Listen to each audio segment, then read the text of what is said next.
Bonjour à vous. Cela fait vraiment longtemps que je n'ai refait de vidéo pour le forum, hormis les réponses d'exception.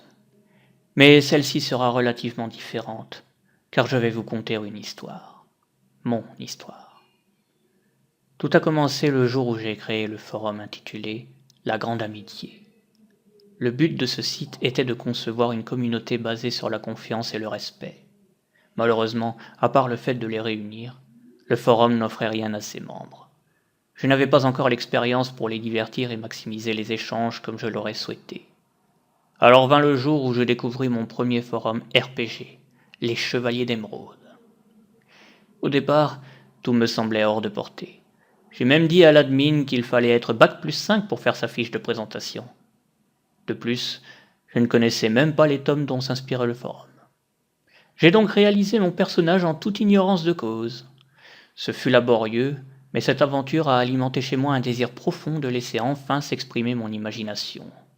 Aussi, à peine 2 mois plus tard, je donnai naissance à un deuxième personnage, puis un troisième.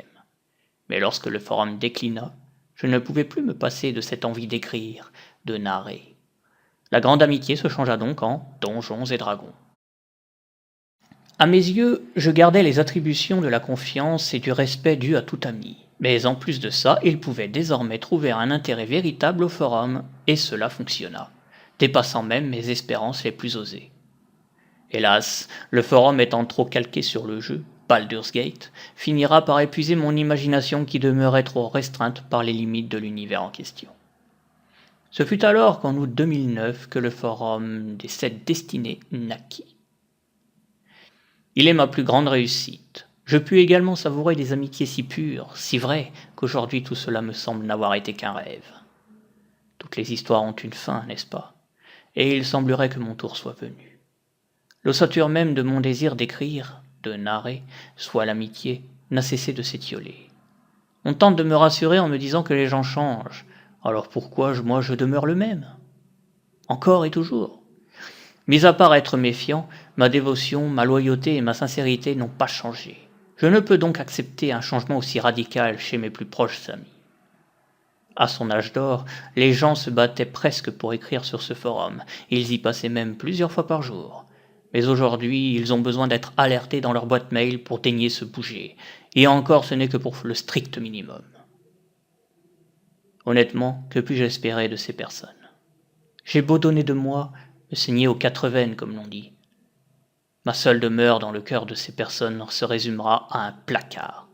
Pas le placard utilitaire, non, mais bien le placard où l'on fourre toutes les vieilleries qu'on n'est pas prêt de ressortir. Je vais même aller plus loin dans cet argument, certains m'ont même déjà enterré et se contentent de mon souvenir. En attendant, mes émotions, mes ressentis, on s'en moque bien. Le climat de confiance a disparu, car tout ce qu'on peut me dire se volatilise. Aucune parole n'est respectée. Ah, sauf bien sûr quand il s'agit de se décommander ou de me faire la gueule, ça on s'y accroche. Est-ce que j'ai atteint la dernière page? Est-ce que je dois fermer le livre? Je me souviens qu'un jour une personne m'a dit « Si on n'est plus amis, je quitte le forum ». Mais elle ignorait sans doute que l'inverse était également possible. Sauf que contrairement à elle où il n'était question que de moi, je dois hélas faire face à tout un ensemble. Si c'est ça la vie d'adulte, alors vous la vivrez sans moi. Je n'attends aucune réaction ni mot à cette vidéo. Sachez simplement que ma déception est grande et que le forum perd tout son intérêt si ma foi en vous est brisée. Je n'ai rien d'autre à ajouter, et si je n'ai rien dit aux personnes concernées en privé, c'est que justement il n'est plus guère possible de discuter avec. Ce sont toujours des belles paroles, des promesses, mais rien ne se passe. Quoi qu'il en soit, si l'atmosphère demeure inchangée dans les jours qui viennent, alors le forum fermera, car l'amitié aura rendu son dernier souffle. Bien à vous, Elfwin.